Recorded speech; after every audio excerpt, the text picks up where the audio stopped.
welcome to another edition of Local Focus. I'm your host, Sebastian Noel here. Summertime is upon us. We have a great guest with us today, but before we get to that, some congratulations are in order. Gatorade announced their Gatorade Baseball Player of the Year, and it's St. Pius's lefty, Hayden Walker. Now, I don't want to get this wrong, so I'm going to look down. A 9-1 record with a .48 ERA, 95 strikeouts in 58 innings. Just did St. Pius's championship game last week. Congratulations to Hayden Walker. I think you might see him in a big league uniform in a couple of years. Draft around the corner, you know, and it happened with Trevor Rogers. Trevor Rogers, this dominant lefty at Carlsbad. Next thing you know, the draft's happening and he's a millionaire.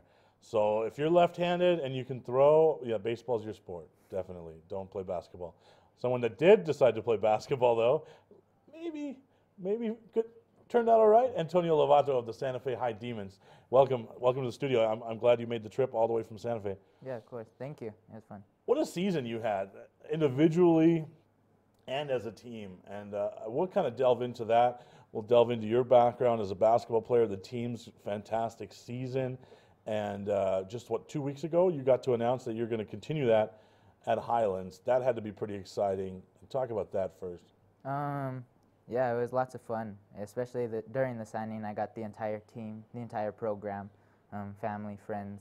Everyone was there supporting me, all the athletic directors and everything. And I just felt like it was like big. Everyone was there and the bleachers were pulled out. And, yeah. Now, my first thought, and I don't want you to take this as a slight at all, but my first thought when I saw that, and having seen Highlands play, having seen the guys they have, and I thought to myself, holy crap, he must have just dominated them during the workout. Because those guys are big, athletic. I mean, they're college guys. They're college guys, borderline pro physiques and bodies. And you're a little guy. Yeah. So you must have just put it on them during this workout. I mean, talk about that. First of all, what was the workout like? Take us through that. Actually, it was me and James Bridges from Santa Fe Indian School, and we went and we did like a little individual workout kind of thing. It was just a little one. And then we waited for the guys to show up, and then we just scrimmaged with them, and they were huge. I just remember So when these guys, when they first walk in and they see you guys, are they smiling like, all right, look at this little dude? Like, they must have not been ready for what you had for them. Yeah, actually, Jalen, when he walked in, he came and said, "What's up?" because we kind of knew each other. And then, like, the rest of them, I had no clue who they were. And then I just remember when we started and they were just dunking, I was like, yeah, I could barely touch the rim, but here I go. I'll try this out.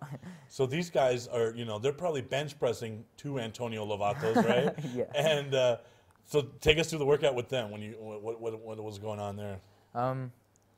So me and James had to stay on the court every time, and we were on different teams, and they were sometimes there's a few of them would give me the ball and they'd switch like who they wanted me to go against, and yeah, I guess I did enough.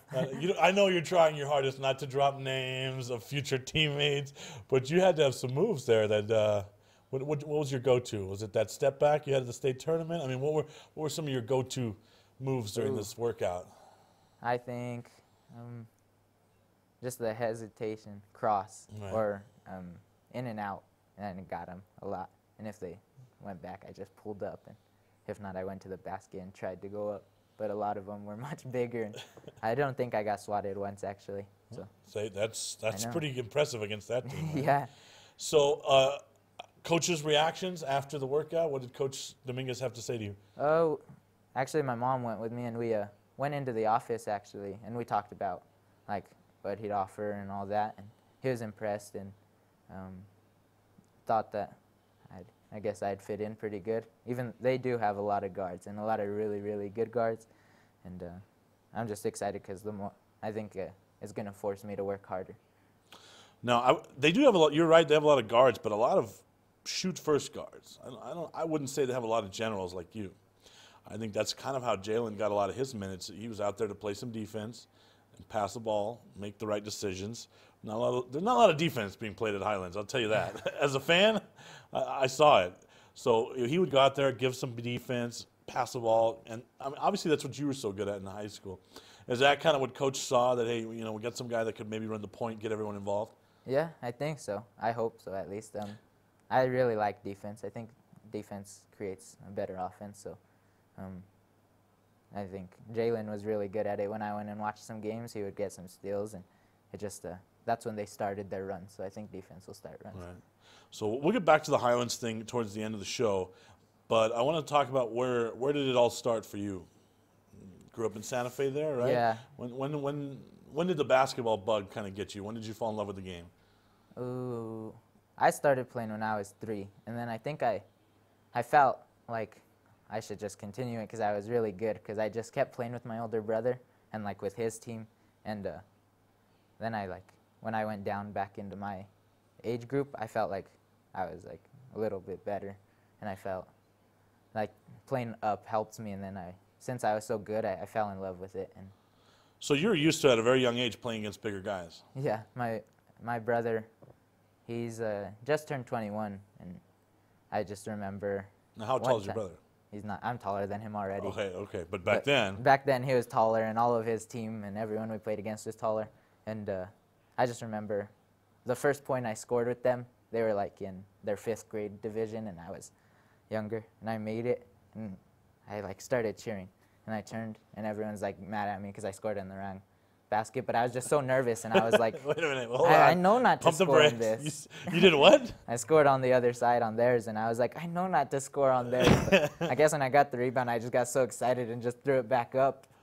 And then after that, I knew to score on our basket, so when I did, I like started the Kobe fist, I guess. There you go. See, so this is proof, kids, that a great high school and now college career can start with very humble beginnings. You can start by scoring in the very wrong basket and end up getting a scholarship to play basketball. Yeah. That's awesome, man. So I mean, what was the first part of your game that really developed? Were you a good shooter right away at the beginning? Were you a good handler? I mean, what were you good at first? Ooh, I think I was good at ball handling, but I think passing was probably the best. Like, I would get in trouble with my dad. He was like, you need to shoot more, and I was like, but they're open, and we would end up winning some games in AAU when we were younger, and he was like, well, you still need to shoot, but I don't know, I think my passing was always better. But that's pretty much all parents, isn't it? I'm amazed. I do so many basketball games, I cover so many games, and the amount of parents that just yell, shoot it. Yeah, it's amazing. Sometimes you just want to, I want to take off my headset. No, your kid doesn't know how. He should pass. But everyone, parents just want you to shoot, right? Yeah, that's true. And I think as I got older, my parents started to realize that it's going to be good if I can pass the ball good, and then I finally developed my shot, and I think it got better. Coach Cole really helped me with it. So, yeah, I guess it started off with passing and ball handling. I wasn't a very good shooter when I was younger. I used to, from the hip. Oh, one of the, okay. Yep, all right. as hard as I could. So you're shooting in the wrong basket. You're shooting from the hip. Yep, that was me. To scholarship, man. That's awesome. Yeah, You brought up Coach Cole, so we're going to take our first time out here. But when we come back, we kind of want to delve into the Santa Fe years. So your time at Santa Fe kind of coincided when Coach Cole came in and kind of resurrected the program. So we'll pick it up from there when we get back.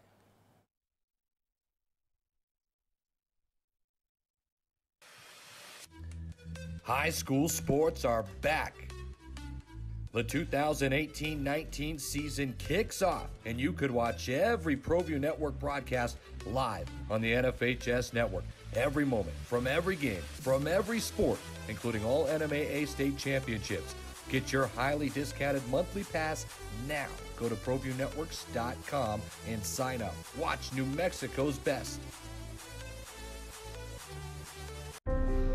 The New Mexico High School Coaches Association, established in 1941, is an organization of New Mexico's best and most professional interscholastic coaches. Coaches across work daily to help our student athletes excel in the classroom, on the field of play, and in our communities. Students that participate in interscholastic activities attain higher grades, higher graduation rates, and higher wages. Responsible for the North-South All-Star Games, statewide Coaches Award Program, and providing multiple professional development opportunities for New Mexico's coaches. Be a great coach by coaching beyond the game. The Albuquerque Dragway is a proud sponsor of Proview Networks. Visit abqdragway.com for directions and a full event schedule.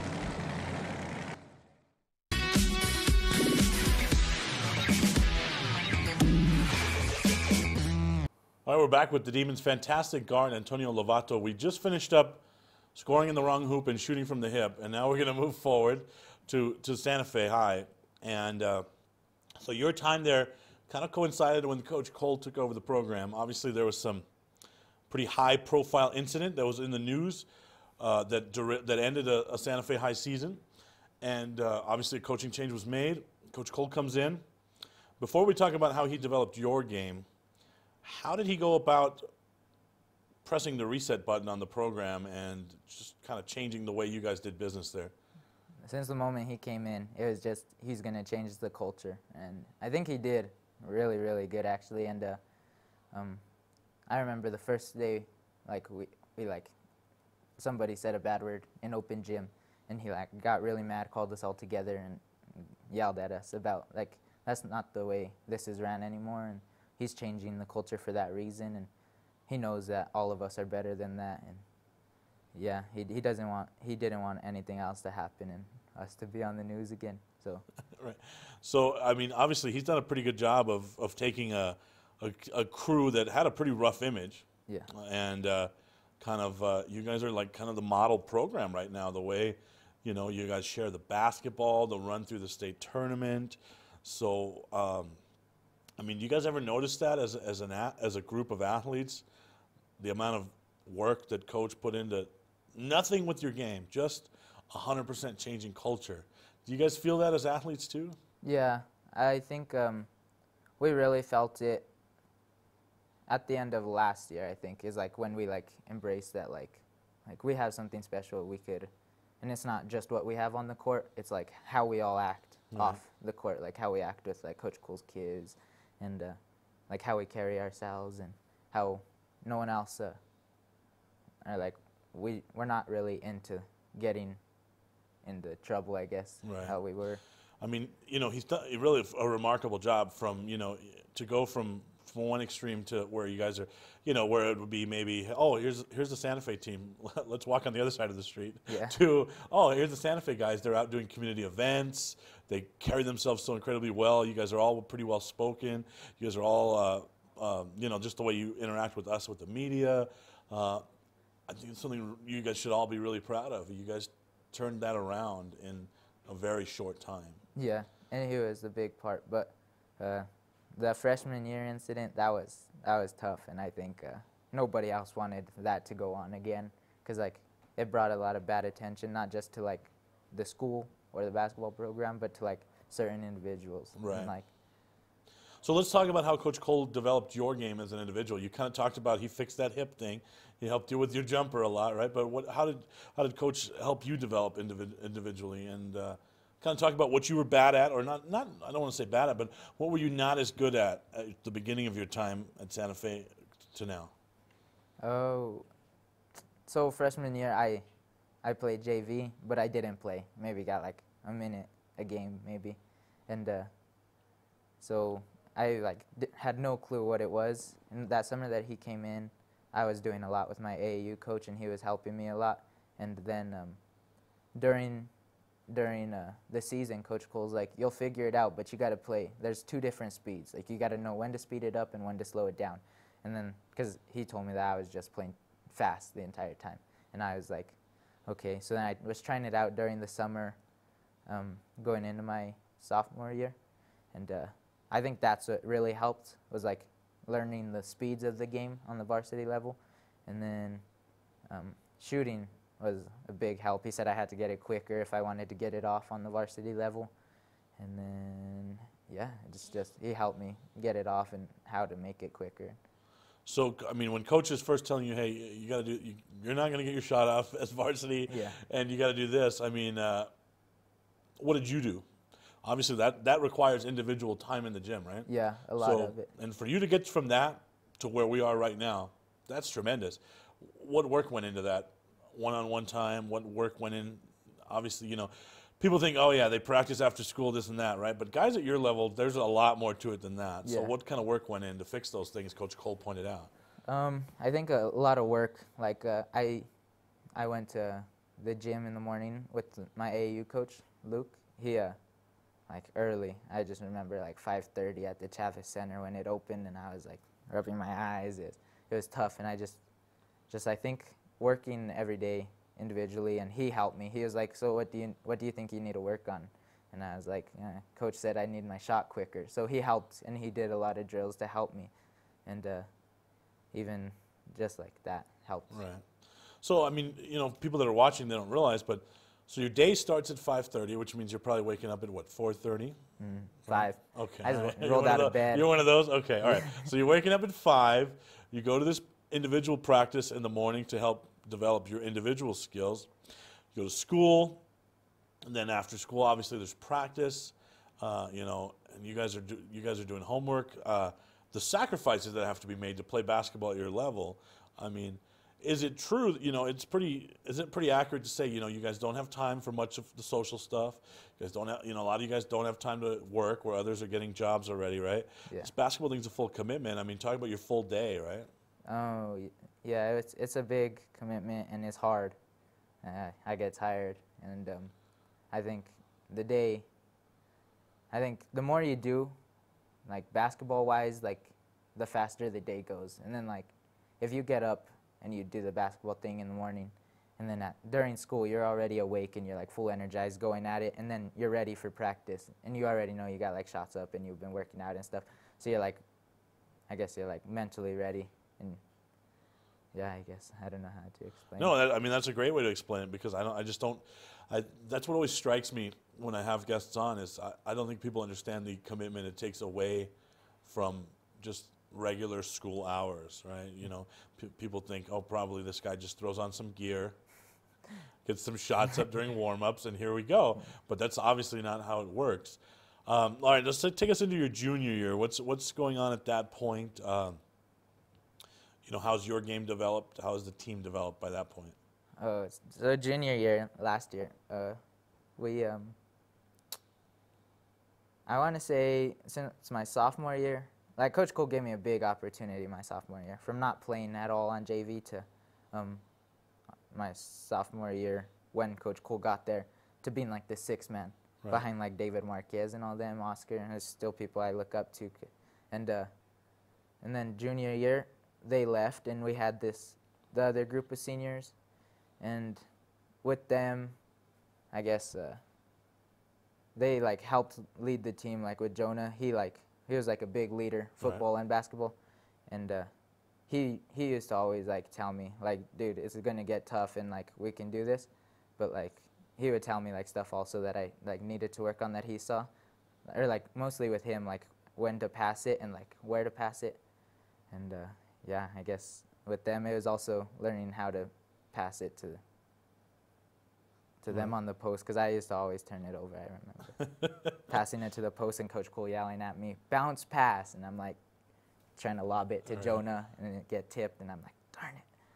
So you go from that, and it's interesting that you brought up the post pass and everything, because I think to me, as an outsider, what really made the difference this year is with those guys graduating, I knew that you guys would have to embrace kind of a 4-guard lineup, and really the offense would change. Yeah.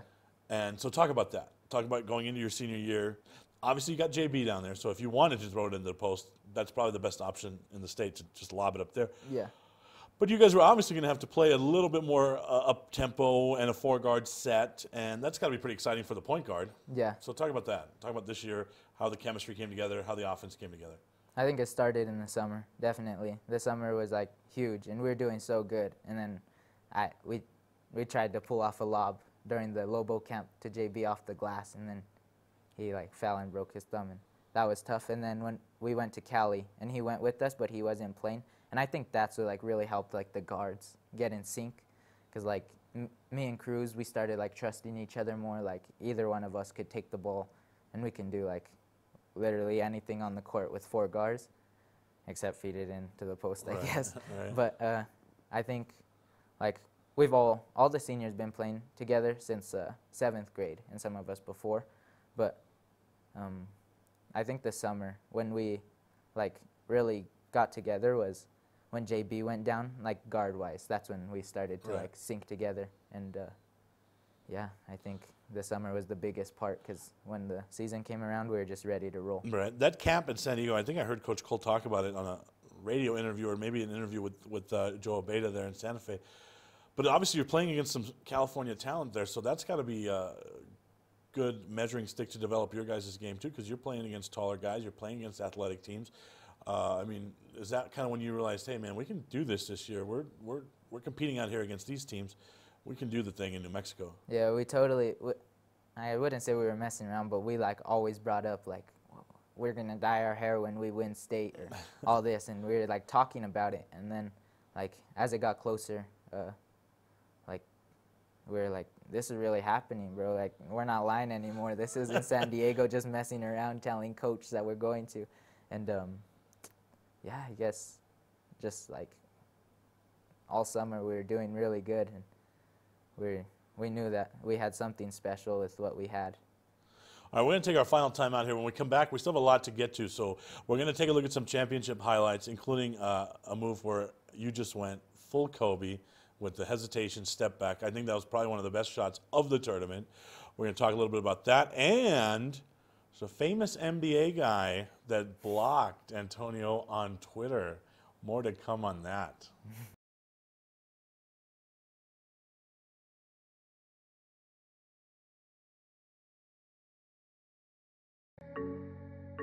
It's that time of the year, the New Mexico High School Coaches Association North-South All-Star Games, May 31st through June 8th. It all kicks off with small school and large school boys and girls basketball May 31st and ends with volleyball and football June 8th. The New Mexico High School Coaches Association North-South All-Stars. Go to ProviewNetworks.com for viewing options. Don't sacrifice quality and flavor when you're in a hurry.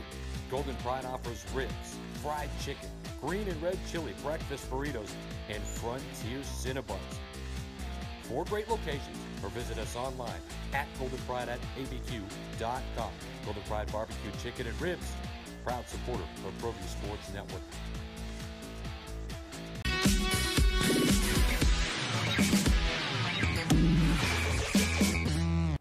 We're back with Santa Fe Demon guard Antonio Lovato. We want to go through some highlights here of the state championship, so let's kind of go through these, and we'll see that move I was talking about here in just a moment, but get a chance to relive some of this here. I know the result wasn't what you wanted, but the game, the process, the atmosphere, I mean, it had to be just something so special to be on the floor during that, right? Yeah, it's unforgettable. I just remember when they announced like Santa Fe High Demons, when like the crowd went wild, my heart started pounding, and I was like, we're really in this. Like, we got to do what we do.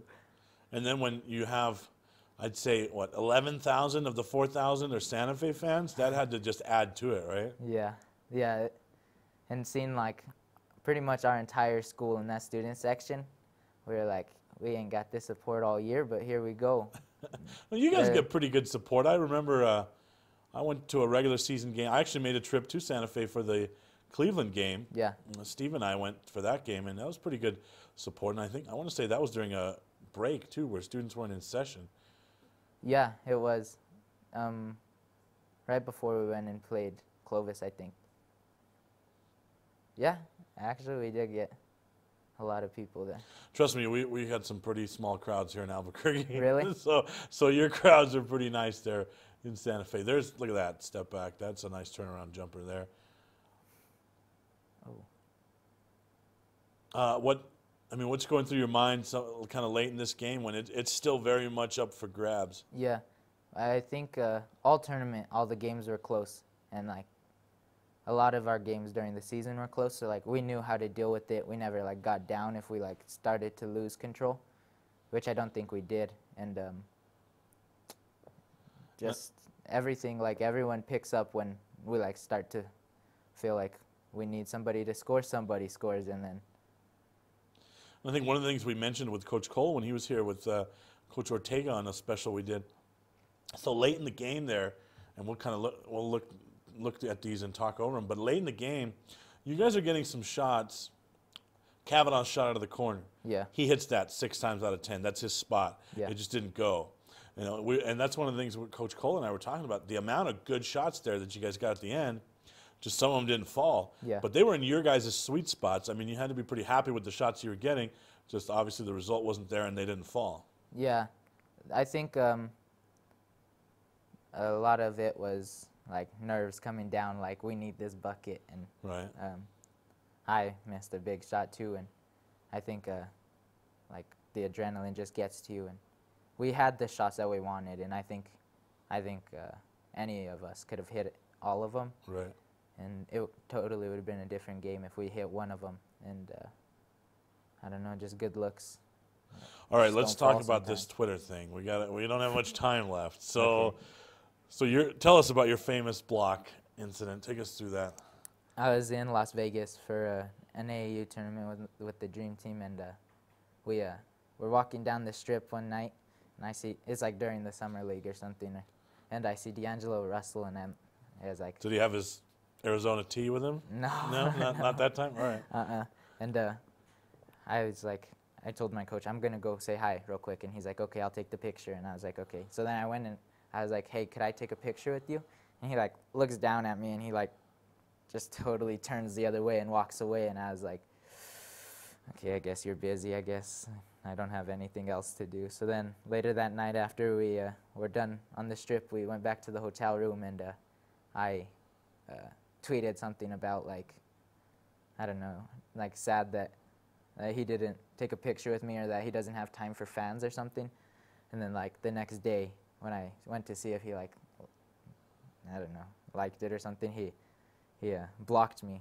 And I was like, why would he block me? I'm just a little guy. And you're a Laker fan too, yeah, right? I was a Laker fan. And as am I. So how happy were you when they traded that bum? I mean, I was so happy. I was like, good, we didn't need him. Hopefully we get somebody that likes to take pictures. And then later, like a few summers later, we went to California and we saw Lonzo in them. And then I was just so excited when they drafted him because I loved Lonzo. I used to love Lonzo, watching all his highlights. So. Way better than Russell, I think, still. Did you get a picture? No. No? With the Jello, I guess. Okay. Well, and when Pops is around, I hear that's pretty much a circus. So that's Yeah. hard to. Yeah, that's. So you got blocked by an NBA player. That's funny. My most famous block is the guy that blocked me never made it to the NBA. Obviously, that was Bryce Alford. So I'm a UCLA guy. Not a big fan of his pops, you could say. And so when we would lose games there at UCLA, I would occasionally take to Twitter and vent about Coach and his little boy, and that got me blocked. So we share a block, but yours is an NBA guy, mine's a D-League guy. So all right, quickly, Highlands, where do you see yourself fitting in game-wise there? I think redshirting is best this first year, and then as it grows, I think I'll fit in perfectly, like with their style of play. It's fast. They all shoot. Every single one of them can shoot, and yeah, I just think it'll be like a big athletic Santa Fe High kind of thing, especially with Jalen and his defense. All right, well, man, now we got another reason to go check out Highlands games. We gotta check you out. We got some local focus guys on that team. Marlon, Jalen, now you. So I'll have to go to a game or two. Yep. Thanks so much for making the trip. Thank you for coming on. Thank you so much for having me. Good luck with everything, and we'll see you next week. Thank you.